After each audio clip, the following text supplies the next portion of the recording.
Thank you, Corrine. Well, like many sports, volunteers are the lifeblood of rugby league. The strength of the Men of League Foundation is our passionate volunteers spread right across the country and in particular in this great state of Queensland. It's now time to announce the winner of the 2014 Men of League Volunteer of the Year. And to do so, I'd like to invite CEO of the Brisbane Broncos, Paul White, to the stage to present and announce the winner.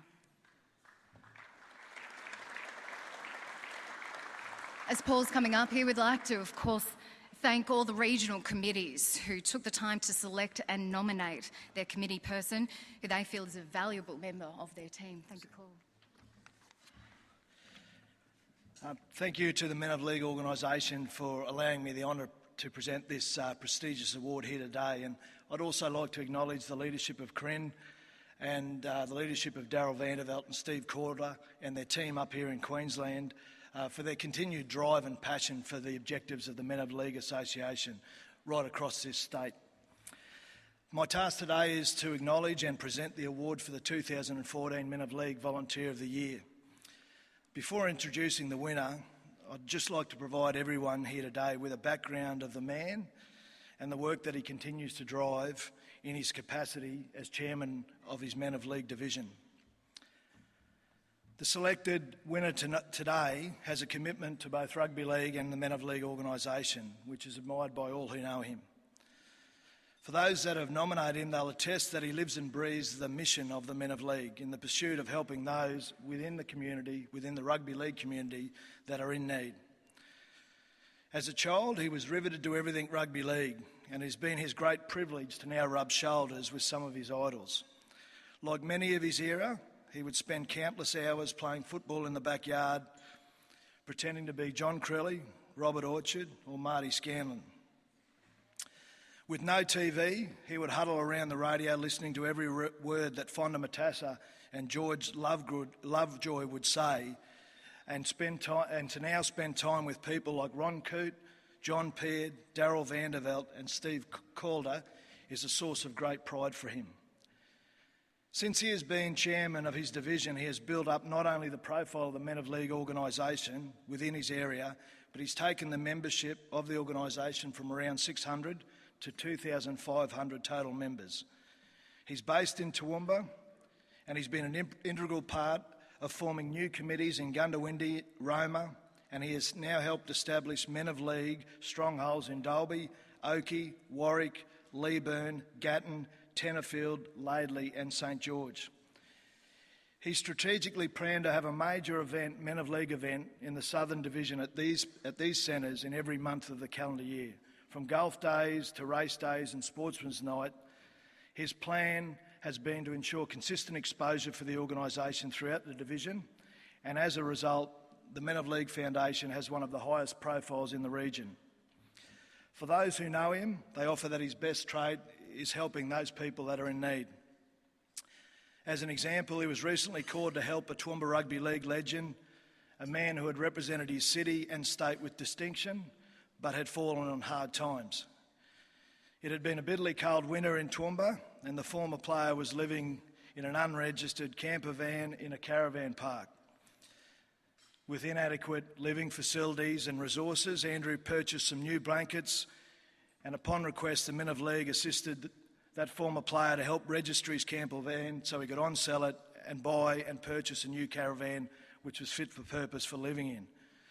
He's also helped hundreds of people, such as Toowoomba great Bill Pollard and other Downs legends, in the purchasing of walkers and vouchers that have assisted those people greatly. For a fundraiser that's very close to us at the Broncos, he's assisted a former young player of ours, Matthew Berwick, who was tragically injured in a serious car incident in 2012, in fundraising for Matthew and his family. He continues to visit countless rugby league people in hospitals, which he doesn't feel is a chore but more a social outing than a service. This year, his division sold over 36 dozen pairs of Men of League socks during the Men of League round, which he proudly would say is the most in the country. He's an accomplished NC at many events, and he holds everyone captive at these functions, delivering the message of rugby league, Men of League, and our connection with the community. He and his family have poured thousands of dollars into the foundation that they love. He has seen hardship, but he continues to gain much personal satisfaction from his service to others. For those that know him, they'll state that since Men of League have come into his life, he's found a calling that he never knew existed, but one that's helped him more than anyone can ever know. Ladies and gentlemen, it's my great privilege to announce the 2014 winner of the Men of League Volunteer of the Year Award goes to the Chairman of the Southern Division, Andrew O'Brien.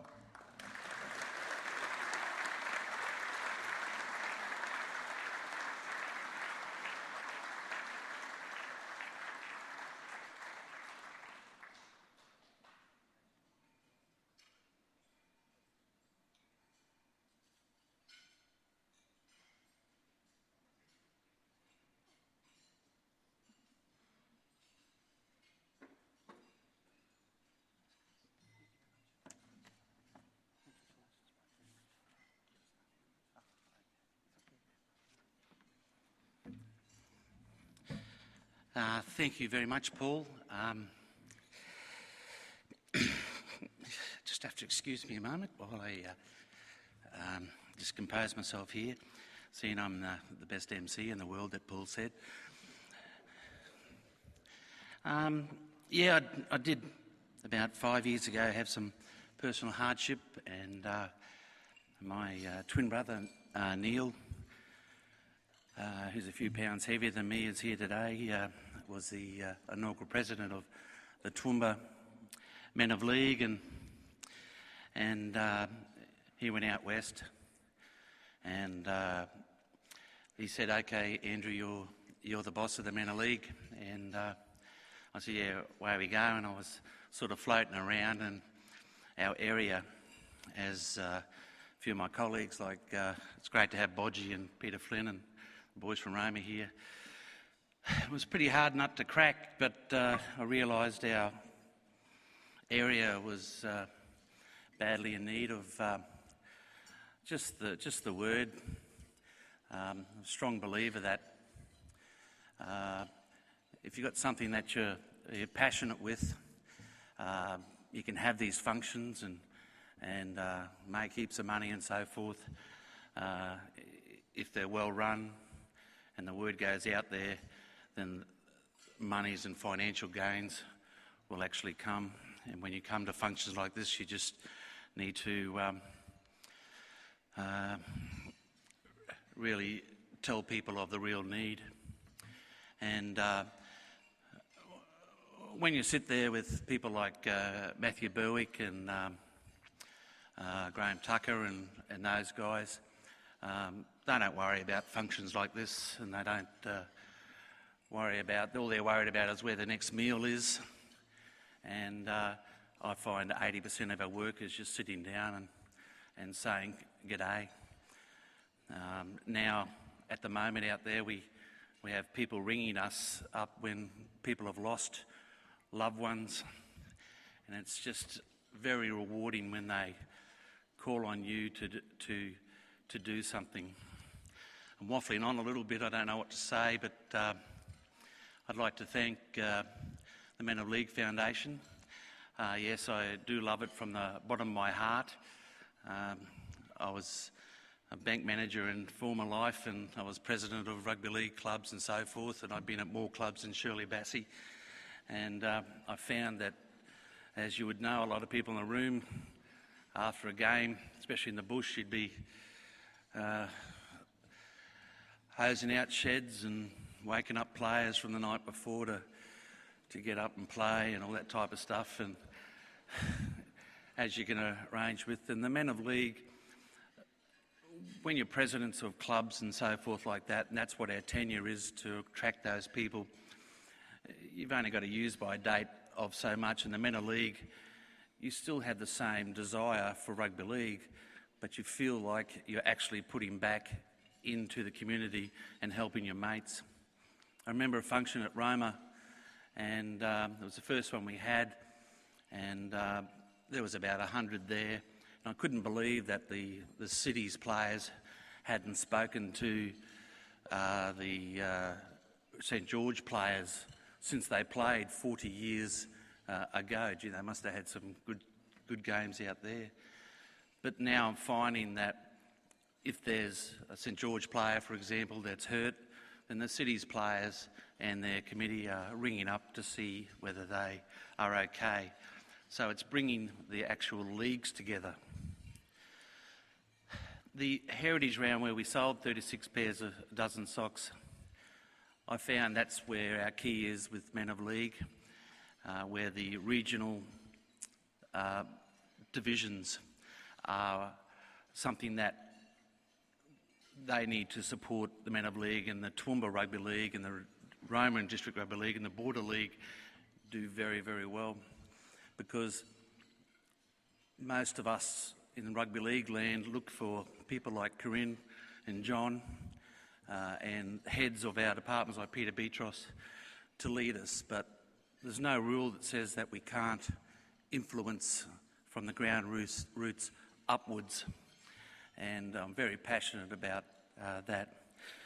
I know my family's not here, and they've made some sacrifices. They've supported me all the way through. I could say 1,000 other things, but I really appreciate the acknowledgement, and my committee are going quite well, and it's on behalf of them as well. So thank you very much to everyone. Andrew, just before you go, we have a special guest in our audience who has another surprise for you today. I'd like to invite Craig Brown to the stage.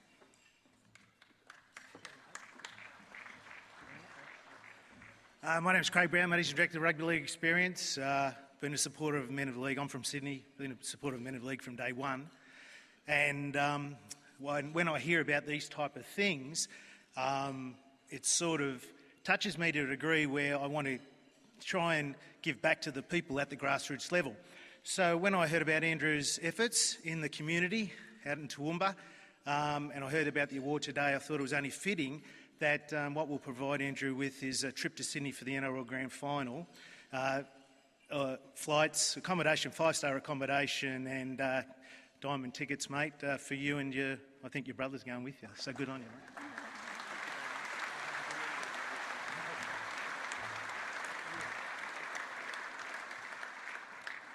Fantastic. Thank you, Paul and Craig, and congratulations, Andrew, as well. Well, each year the Men of League honour the game's greats for their contribution to rugby league. The Parkview Honorees recognises passion, commitment and loyalty to rugby league. This year we're proud to announce that the Queensland and Australian representative, Lionel Williamson, as the Queensland Honoree.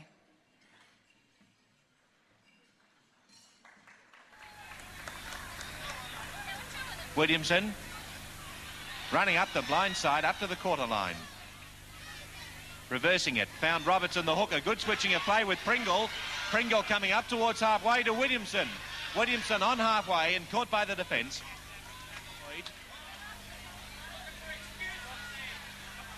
Lionel Williamson playing the captain's role, leading his side out of trouble. Still felt the effects of it nevertheless. Williamson taken head high. Lionel Williamson. Williamson.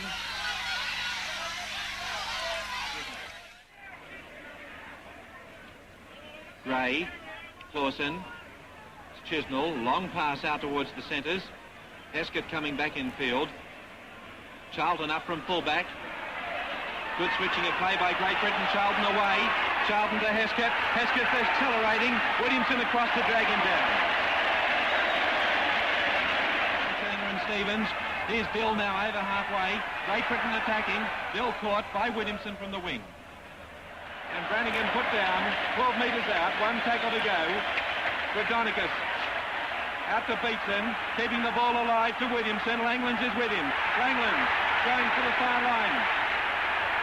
Chisnell across. Getting it to Williamson, who scores.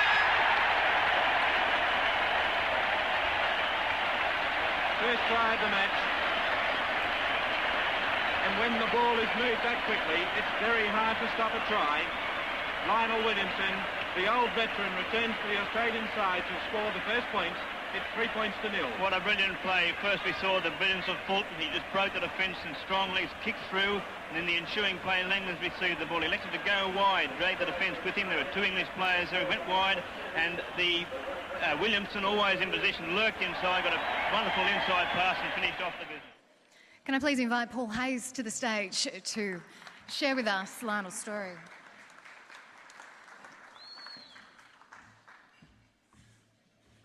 Now, gentlemen, firstly I'd just like to apologise to my good friend and mentor, Mr Greg Vivers, as this part of the presentation is not in the script, as it only happened to me yesterday.